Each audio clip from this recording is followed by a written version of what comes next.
नमस्कार। सुनिए जरा, मैं आपका स्वागत है। मेरा नाम है रोहित दुबे और मैं आपको सुनाने जा रहा हूँ श्रीलाल शुक्ल द्वारा लिखी रात दरबारी का 18वां अध्याय। बहुत पुरानी बात है। मैं एक नवाब साहब थे। उनका ना एक शहजादा था। तुम लोग बात कर रहे थे ना पंचायत अदालत की, उसी पर मुझे एक किस्सा याद आया।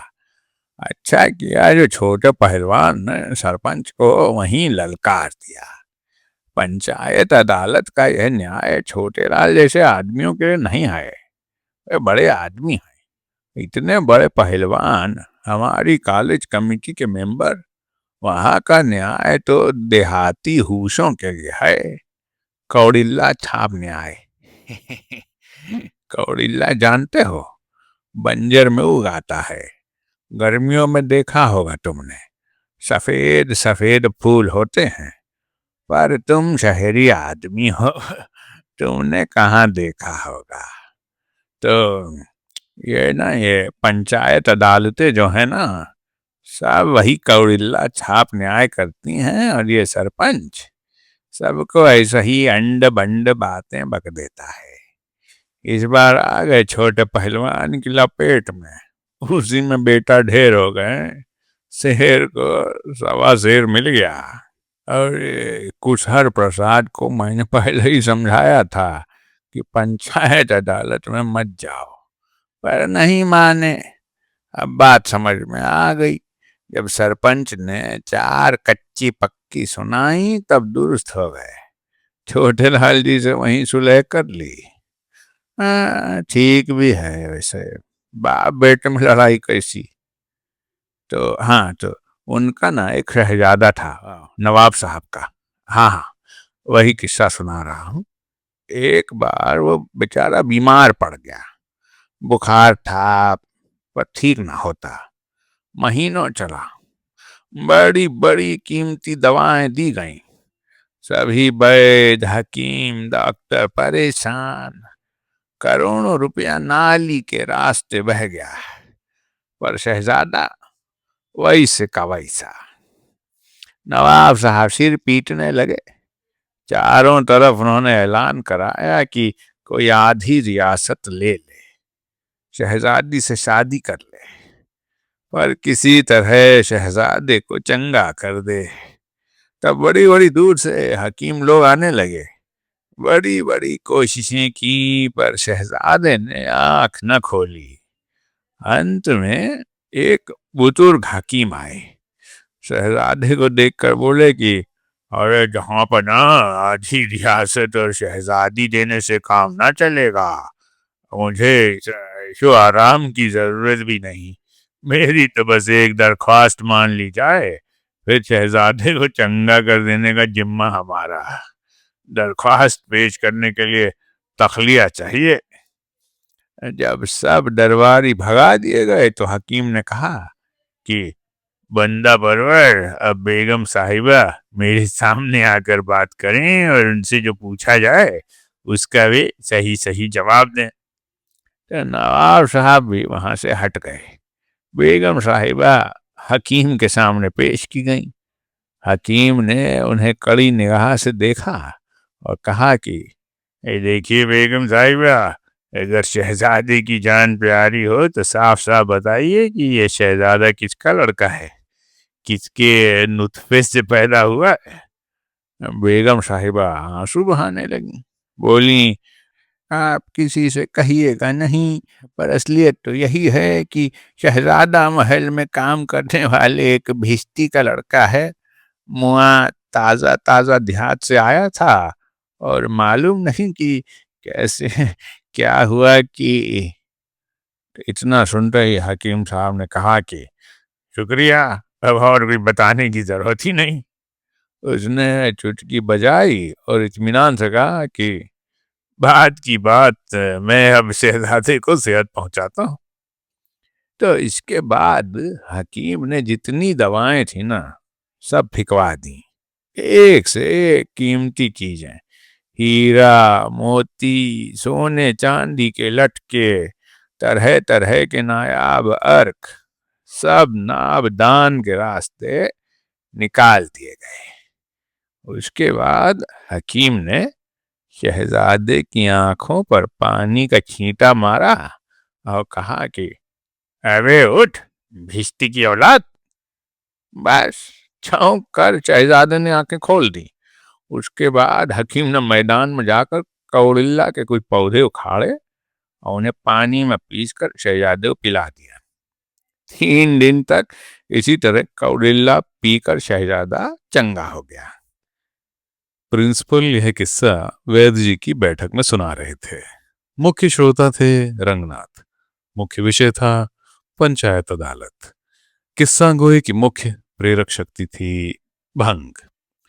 उन्होंने कहा, तो रंगनाथ बाबू, इसको कहते हैं कौड़िल्ला छाप इंसाफ। देहातियों को ऐसा ही समझा जाता है। ओछी नस्ल के आदमी, उन्हें और क्या चाहिए। चले जा पंचायत अदालत में और कौड़िल्ला छाप इंसाफ लेकर लौट आओ।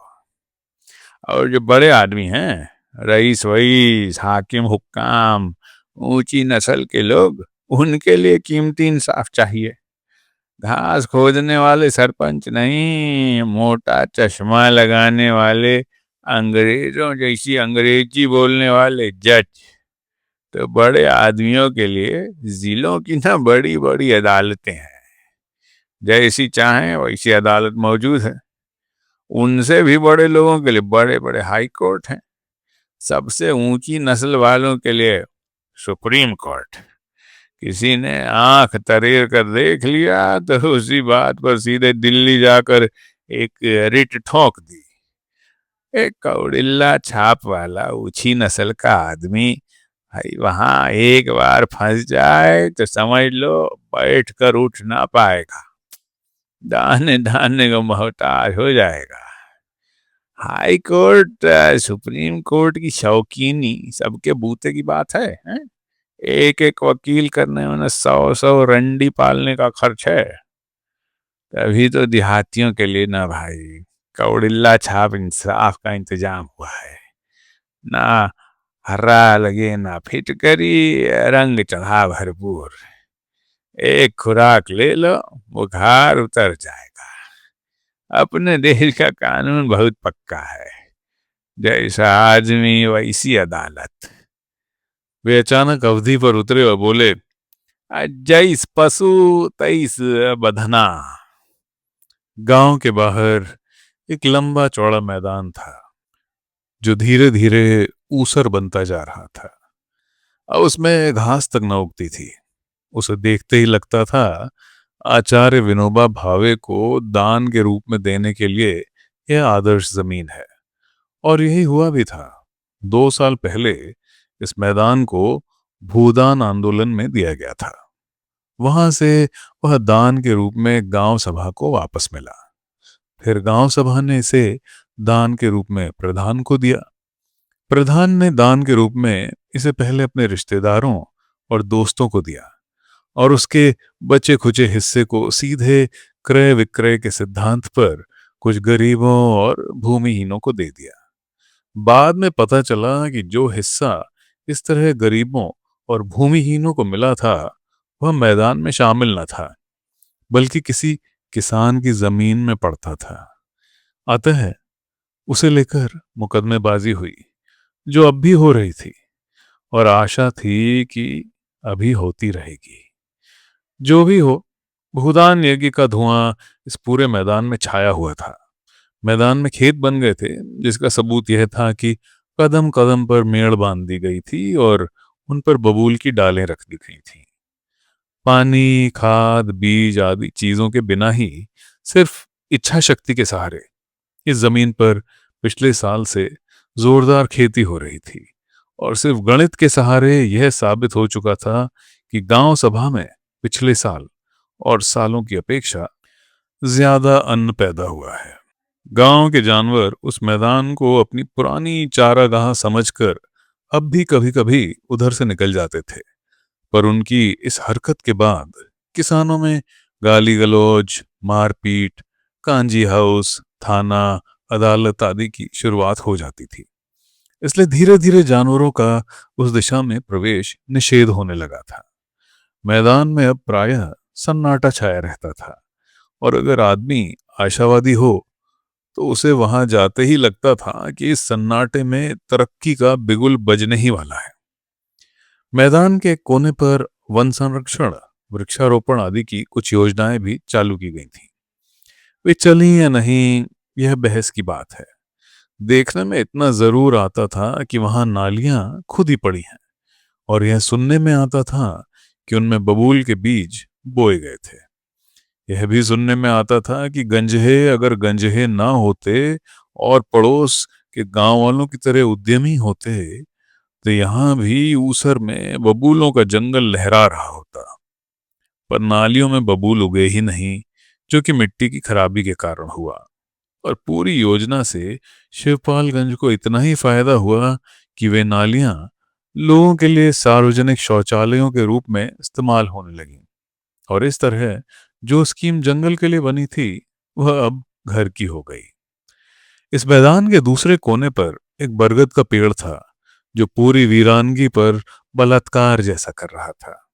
उसी के पास एक कुआं था, जिसकी जगत पर रंगनाथ अकेला बैठा था। हिंदुस्तान में पढ़े लिखे लोग कभी कभी एक बीमारी के शिकार हो जाते हैं। उसका नाम क्राइसिस ऑफ कॉन्शियंस है। कुछ डॉक्टर उसी में क्राइसिस ऑफ फेथ नाम की एक दूसरी बीमारी भी बारीकी से ढूंढ निकालते हैं। यह बीमारी पढ़े लिखे लोगों में आमतौर से उन्हीं को सताती है जो अपने को बुद्धिजीवी कहते हैं, और जो वास्तव में बुद्धि के सहारे नहीं, बल्कि आहार, निद्रा, भय, मैथुन के सहारे जीवित रहते हैं। क्योंकि अकेली बुद्धि के सहारे जीना एक नामुमकिन बात है।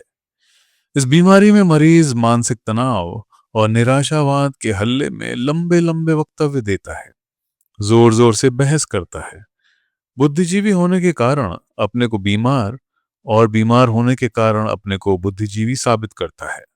और अंत में इस बीमारी का अंत कॉफी हाउस की बहसों में, शराब की बोतलों में, आवारा औरतों की बाहों में, सरकारी नौकरी में, और कभी कभी आत्महत्या में होता है।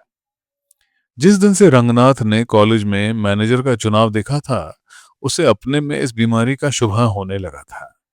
वैद्य जी को देखते ही अचानक उसे वह दृश्य याद आ जाता जब प्रिंसिपल साहब चुनाव के बाद बर्छी से बिंधे हुए सुअर की तरह चिचियाते हुए जय जयकार करते कॉलेज से बाहर निकले थे।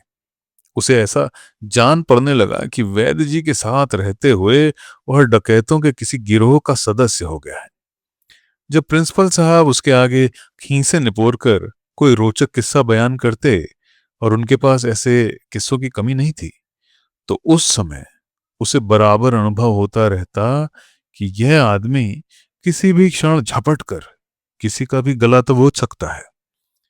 शहर होता तो वह किसी कॉफी हाउस में बैठकर दोस्तों के सामने इस चुनाव पर लंबा चौड़ा व्याख्यान दे डालता, उन्हें बताता कि किस तरह तमंचे के जोर से छंगामल विद्यालय इंटर कॉलेज की मैनेजरी हासिल की गई है, और मेज पर हाथ पटक कर कहता कि जिस मुल्क में इन छोटे छोटे ओहदों के लिए ऐसा किया जाता है, वहां बड़े बड़े ओहदों के लिए क्या नहीं किया जाता होगा।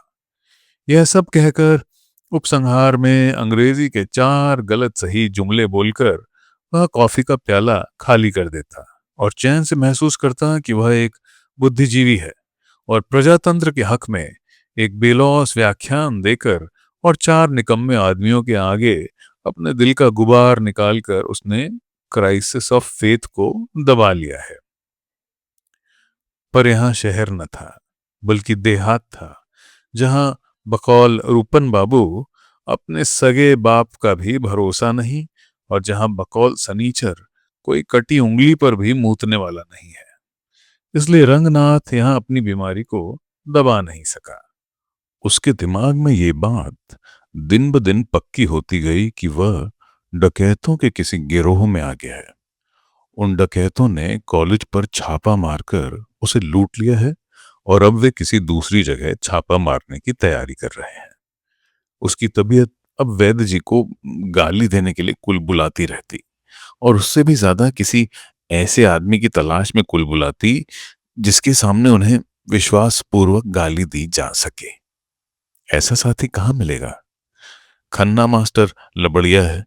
अगर उसके सामने कोई बात कह दी गई तो दूसरे दिन वो सारे गांव में फैल जाएगी और सभी कहने लगेंगे कि वैद्य जी का भांजा अपने मामा को ही गालियां देता है। और देखो, आजकल के पढ़े लिखे लोगों की यही तमीज है। मालवीय मास्टर से इस विषय पर बात की जा सकती है, पर वह गुटबंद होते हुए भी सीधा आदमी है और उसके सामने कोई भी बात करने में मजा नहीं आता। फिर कौन? रूपन बाबू। रंगनाथ को रूपन बाबू पर कुछ भरोसा था, क्योंकि कभी कभी वे प्रिंसिपल को गालियां देकर कॉलेज के दुर्भाग्य की बात करते थे। उन्हें यह शिकायत थी कि वह पढ़ने लिखने में जाहिल हैं, पर दुनियादारी में बड़ा उस्ताद है, पक्का तिकड़मी है। उसने पिताजी को फंसाकर इस हालत में डाल दिया है कि वह हर काम अपनी इच्छा से करता है, पर पिताजी समझते हैं कि वह काम उनकी अपनी इच्छा से हुआ है। उसने खन्ना मास्टर के साथ काफी ज्यादती की है। खन्ना मास्टर लाख बेवकूफ हों, फिर भी उन पर इतनी ज्यादती नहीं होनी चाहिए, क्योंकि यह ठीक नहीं है कि पिताजी की मदद से एक बेवकूफ दूसरे बेवकूफ को मार दे। यहाँ बरगद के पेड़ के नीचे कुएं की जगह पर बैठे हुए रंगनाथ ने इत्मीनान की एक गहरी सांस ली, क्योंकि बहुत दिन बाद आज पहली बार उसकी बीमारी उसे तंग नहीं कर रही थी। हुआ यह था, हिम्मत करके उसने आज रूपन बाबू के सामने अपना आत्म संकट खोल कर रख दिया था। उसने साफ साफ कहा था कि मामा को ऐसा ना करना चाहिए। तमंचे के जोर से मैनेजरी मिल भी गई तो क्या हुआ, चारों तरफ उनकी बदनामी तो हो ही गई। रूपन बाबू ने अपनी डंडामार शैली में जवाब दिया था। देखो दादा, ये तो पॉलिटिक्स है, इसमें बड़ा बड़ा कमीनापन चलता है, ये तो है कुछ भी नहीं हुआ। पिताजी जिस रास्ते में है उसमें इससे भी आगे कुछ करना पड़ता है। दुश्मन को जैसे भी हो चित करना चाहिए। ये न चित कर पाएंगे तो खुद चित हो जाएंगे और फिर बैठे चूरन की पुड़िया बांधा करेंगे और कोई टका को भी नहीं पूछेगा। पर इस कॉलेज के बारे में सुधार की जरूरत है। प्रिंसिपल हरामी है, दिन रात गुटबंदी की खिचखिच लगाए रहता है। खन्ना मास्टर भी उल्लू के पट्टे हैं, पर वे हरामी नहीं हैं। ये साला उन्हें बहुत दबा चुका है। अब खन्ना मास्टर को उबारना चाहिए। मैंने पिताजी से बात की थी, पर वे प्रिंसिपल को नहीं उखाड़ना चाहते। मैंने सोचा है कि कुछ दिनों तक हम पिताजी से कुछ ना बोलें, सिर्फ धीरे से खन्ना मास्टर को उछाल दें। उससे प्रिंसिपल चित हो जाएगा। वो साला ना बहुत फूल गया है, उसका फूटना जरूरी है। एक बार जब चित हो जाएगा तो पिताजी भी देख लेंगे कि वो कितना उस्ताद था।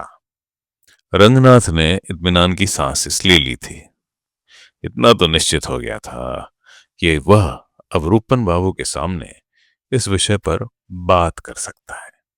यह भी साफ हो गया था कि रूपन बाबू के साथ वह खन्ना मास्टर से हमदर्दी दिखा सकता है, गिरे हुए को उबार सकता है, फूले हुए को फोड़ सकता है, और संक्षेप में अन्याय के मुकाबले सीधा न सही दुबक कर ही खड़ा होकर वह पहले जैसी सेहत हासिल कर सकता है। उससे लगभग एक फरलांग की दूरी पर रूपन बाबू एक पेड़ के सहारे काफी देर से बैठे हुए अपने पेट की अंदरूनी सफाई कर रहे थे। अपनी इस निजी समस्या को सार्वजनिक ढंग से निपटाकर जब वे उठ खड़े हुए तो रंगनाथ भी अपनी जगह पर खड़ा हो गया। रूपन बाबू जब उसकी तरफ नहीं आए तो वही उनकी ओर चल दिया। प्रधान बनने के पहले जरूरी था कि सनीचर जनता को बता दे कि देखो भाइयों, मैं भी किसी से कम तिकड़मी नहीं हूं, और भला आदमी समझकर मुझे वोट देने से कहीं इनकार न कर बैठना। वह गांव में कोई ऊंचा काम करके दिखाना चाहता था। उसने रंगनाथ से सुना था कि चुनाव के पहले बड़े बड़े नेता अपने अपने चुनाव क्षेत्र में कहीं न कहीं का रुपया किसी न किसी तरकीब से ठेलों पर लाद कर ले जाते हैं और जनहित के नाम पर उसे नाली में फेंक देते हैं। सनीचर ने भी बिना वैद्य जी से सलाह लिए कुछ इसी तरह का करिश्मा दिखाना चाहा। इस काम के लिए उसने कालिका प्रसाद नामक गंजहे को अपना साथी चुना। कालिका प्रसाद का पेशा सरकारी ग्रांट और कर्जे खाने का था। वे सरकारी पैसे के द्वारा सरकारी पैसे के लिए जीते थे। इस पेशे में उनके 3 सहायक थे, क्षेत्रीय एमएलए, खद्दर की पोशाक और उनका यह वाक्य, अभी तो वसूली की बात ही न कीजिए, आपको कार्रवाई रोकने में दिक्कत न हो इसलिए मैंने ऊपर भी दरख्वास्त लगा दी है। अपने हिसाब से वे गांव के सबसे ज्यादा आधुनिक आदमी थे, क्योंकि उनका यह पेशा बिल्कुल ही आधुनिक काल की उपज था। कालिका प्रसाद प्रेमचंद के उन कथानायकों में न थे जो लगान वसूलने वाले अमीन को देखते ही घर के भीतर घुस जाते थे और बीवी से घबराहट में कहने लगते थे कि दरवाजे पर सहना खड़ा है। वे उनमें थे कि 1000 रुपए की कुर्की लिए अमीन चबूतरे के नीचे खड़ा हुआ खुशामद कर रहा है और वे चबूतरे के ऊपर बैठे हुए निश्चिंत भाव से कह रहे हैं कि अब को कार्रवाई रोकने में दिक्कत हो तो कहिए, ऊपर से लिखा लाऊं। उनका पूरा कर्मयोग सरकारी स्कीमों की फिलॉसफी पर टिका था। मुर्गी पालन के लिए ग्रांट मिलने का नियम बना तो उन्होंने मुर्गियां पालने का ऐलान कर दिया। एक दिन उन्होंने कहा कि जाति पाति बिल्कुल बेकार की चीज है और हम बावन और चमार एक हैं। यह उन्होंने इसलिए कहा कि चमड़ा कमाने की ग्रांट मिलने वाली थी। चमार देखते ही रह गए और उन्होंने चमड़ा कमाने की ग्रांट लेकर अपने चमड़े को ज्यादा चिकना बनाने में खर्च भी कर डाली। खाद के गड्ढे को पक्का करने के लिए, घर में बिना धुएं का चूल्हा लगवाने के लिए, नए ढंग का संडास बनवाने के लिए कालिका प्रसाद ने ये सब ग्रांटें ली और इनकी एवज में कारगुजारी की जैसी रिपोर्ट उनसे मांगी गई, वैसी रिपोर्ट उन्होंने बिना किसी हिचक के लिखकर दे दी। वही हालत सरकारी कर्जे और तकावियों की थी। उनके पास 5 बीघे खेत थे जो अकेले ही 50 तरह के कर्जों और तकावियों की जमानत संभाले हुए थे। वे हर स्कीम के भीतर तकावी की दरख्वास्त देते। हर एक हाकिम उनकी दरख्वास्तों की सिफारिश करता। हर बार उन्हें तकावी मिल जाती और हर बार वसूली के वक्त कार्रवाई रुकने की कार्रवाई हो जाती। उनका ज्ञान विशद था। ग्रांट या कर्ज देने वाली किसी नई स्कीम के बारे में योजना आयोग के सोचने भर की देर थी। वे उसके बारे में सब कुछ जान जाते थे। अपने देहाती सलीके के बावजूद वे उन व्यापारियों से ज्यादा चतुर थे जो नया बजट बनाने के पहले ही टैक्स के प्रस्तावों की जानकारी पा जाते हैं। जिला कार्यालय में कई बार वे ऊपर से रुपए की स्वीकृति आने के पहले ही अपनी दरख्वास्त लेकर हाजिर हो चुके थे और हाकिमों को आगे आने वाली नई स्कीमों की सूचना दे चुके थे।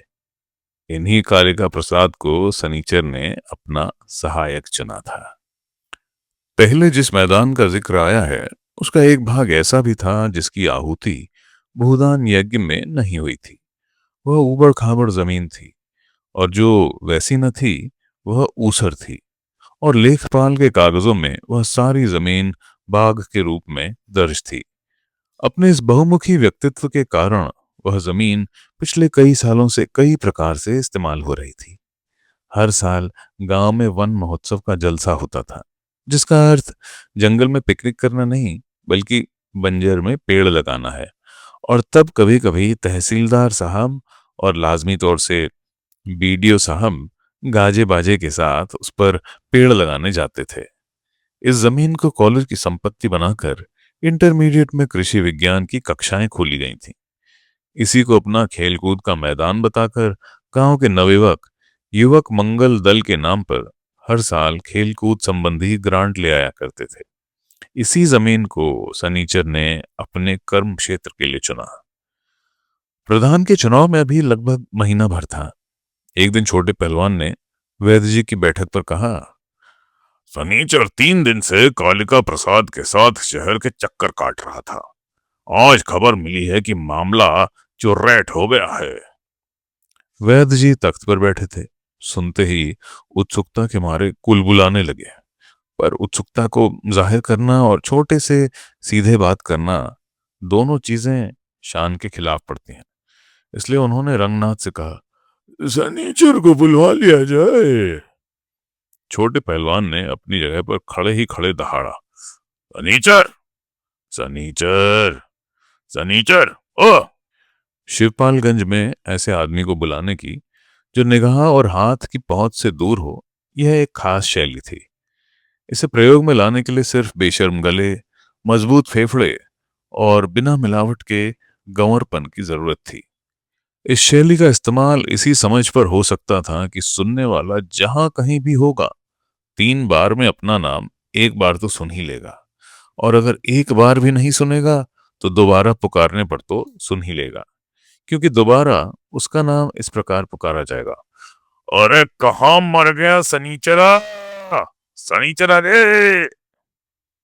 जिस गैर रस्मी तरीके से छोटे पहलवान ने सनीचर को पुकारा था, उसी गैर रस्मी तरीके से सनीचर अपना नाम सुनते ही वैद्य जी की बैठक में आकर खड़ा हो गया। उसका अंडरवेयर कुछ महत्वपूर्ण स्थानों पर फट गया था, बदन नंगा था, पर बालों में कड़वा तेल चुचवा रहा था और चेहरा प्रसन्न था। पता लगना मुश्किल था कि उसका मुंह ज्यादा फटा हुआ है या अंडरवियर। तात्पर्य यह है कि इस समय सनीचर को देखकर यह साबित हो जाता था कि अगर हम खुश रहें तो गरीबी हमें दुखी नहीं कर सकती, और गरीबी को मिटाने की असली योजना यही है कि हम बराबर खुश रहें। वैद्य जी ने सनीचर से पूछा, क्या समाचार लाए हो सनीचर? जना शहर में तुमने बड़ी योग्यता दिखाई। सनीचर ने विनम्रता से कहा, हाँ महाराज, मुझे बड़ी योग्यता दिखानी पड़ी।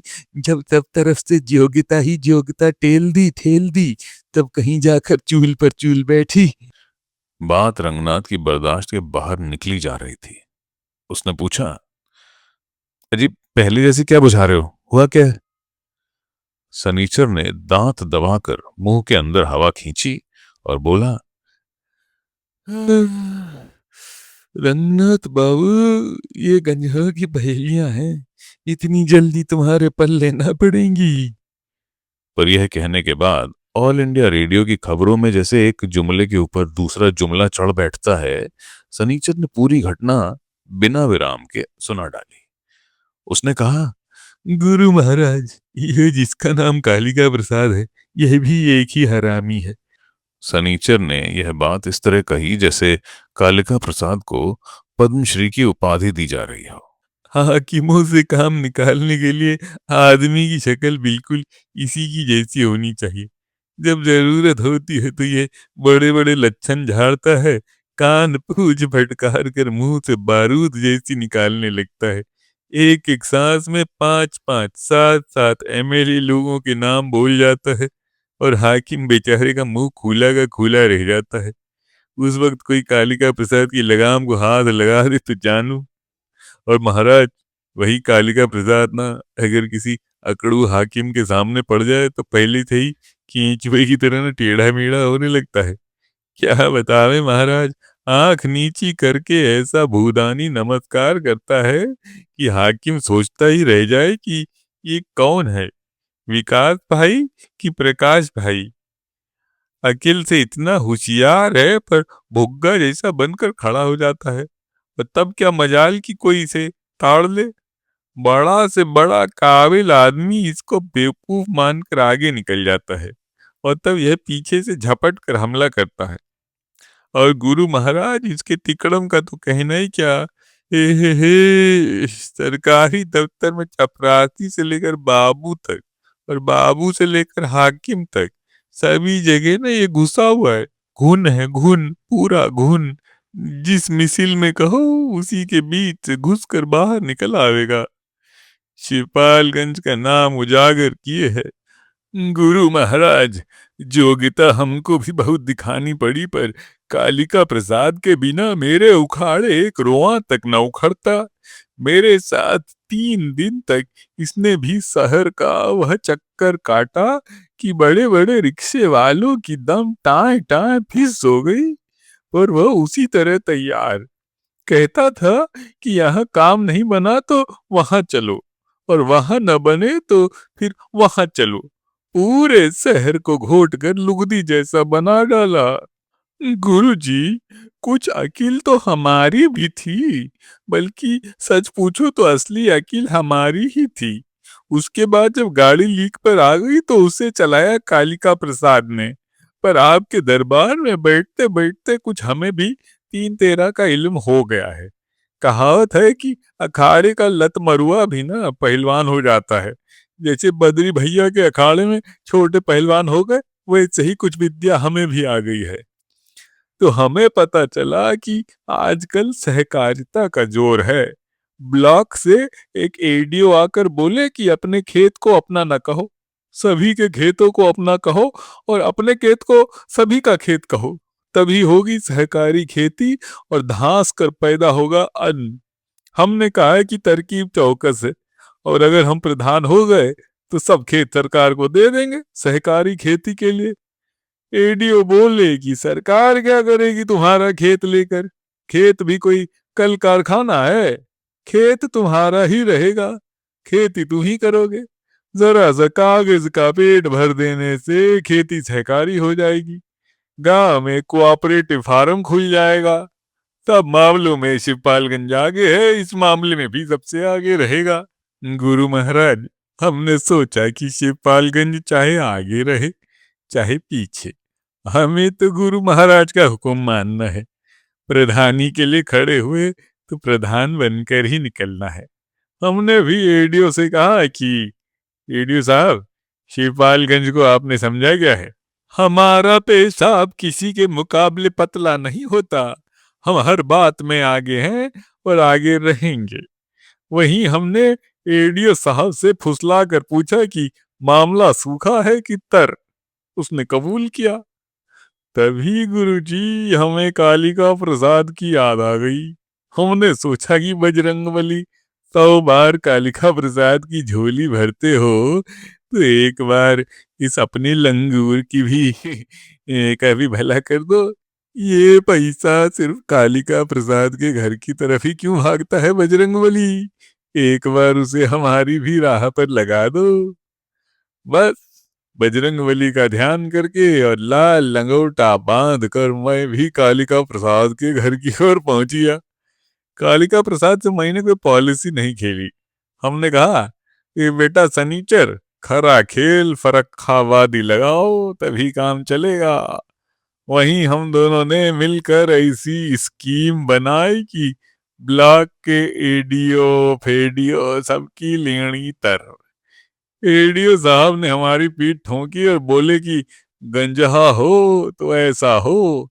कल ही हमने बात कही और आज ही स्कीम तैयार। गुरुजी, हुआ यह है कि अब इस गांव में एक कोऑपरेटिव फार्म खुलेगा। ऐसा फार्म इलाके भर में नहीं है। पश्चिम की तरफ वाले ऊसर पर फार्म लहकेगा। ऊसर होने से कोई हर्ज नहीं। कागज पत्तर वाला काम ब्लॉक वाले संभालेंगे। कागज पत्तर के मामले में वे तहसील थाने वालों के भी बाप हैं। कहो तो आसमान में कोऑपरेटिव बना दे, यह तो धरती की ही बात है। तो शहर में जाकर हम सब फिट कर आए हैं। हमने सोचा था कि जैसे पार साल गुरु महाराज तुम कॉलेज में एक मिनिस्टर को पकड़ लाए थे, वैसे ही इस बार हम भी एक मिनिस्टर को गांठें। पर वह काम बिना तुम्हारे हाथ लगाए ना होता। उधर कालिका प्रसाद बोले कि काम बनाना हो तो मिनिस्टर से क्या मतलब, हाकिम को पटाओ। उसके बाद तो सब कालिका प्रसाद के ही दम की बात थी। शहर में सब जगह घूम कर कहीं उसने बारूद उगली और कहीं बन गया भुनगा। वहां हमने देखा कि कालिका की पकड़ कितनी सच्ची है। जो कुछ है सो हाकिम है, वो ठीक ही कहता था। वहां उसने एक ऐसे हाकिम को पकड़ लिया जिसे माला पहनने और लेक्चर देने का शौक है। सवेरे जब तक उसके गले में 10 माला नहीं पड़ती, वो साला दातून तक नहीं करता, निन्ने मुंह बैठा रहता है। उस हाकिम को हमने पकड़ लिया। अब गुरुजी, खोपड़ी पर हमने भारी काम धर लिया है। 3 दिन के बाद ही यहाँ फार्म पर सभा होगी। आगे आगे तुम्ही को चलना है। गाजा बाजा माला शामियाना फोटू सोटू इन सब के लिए तो ब्लॉक वाले हैं ही, पर हमें भी भारी सरंजाम करना पड़ेगा। खाने के लिए मटर की घुंघनी से काम चल जाएगा। हाकिम बोला कि हम किसानों में किसानों की तरह खाएंगे। हमने भी सोचा कि गुरु, हम जानते हैं चाहे जिस तरह खाओ पर खाए बिना मानोगे नहीं। मटर शहर से मंगानी पड़ेगी, यहाँ मटर कहाँ। सनीचर जलसे के इंतजाम की बातें करने लगा तो छोटे पहलवान ने डांट कर पूछा, अब ये मटर की सटर पटर बंद करो, असली बात बताओ, हाथ क्या लगा? सनीचर ने निष्प्रह होकर लापरवाही से कहा, अरे भैया, हमारे हाथ क्या लगना पहलवान। जो सोसाइटी बनेगी उसे फार्म का काम चालू करने के लिए 500 रुपया मिलेगा। यही सब जगह का रेट है। जो मिलना है सोसाइटी को मिलेगा। छोटे पहलवान ठहाका मारकर हंसे। अरे वाह बेटा मंगलदास, क्या बात निकाली है, कहां से चली और कहां गिराई है? वैद्य जी खुश होकर सुन रहे थे। उन्हें देखते ही लगता था कि भविष्य उज्जवल है। उन्होंने एक पंचतंत्र नुमा कहानी सुनाकर सनीचर की तारीफ करते हुए कहा कि जब शेर का बच्चा पहली बार शिकार करने निकला तो उसने पहली छलांग में ही एक बारहसिंगा मारा। तो दोस्तों, ये था राग दरबारी का 18वां अध्याय। अगला अध्याय हम जल्द ही लाएंगे। लाइक, सब्सक्राइब और शेयर करना मत भूलिएगा। धन्यवाद।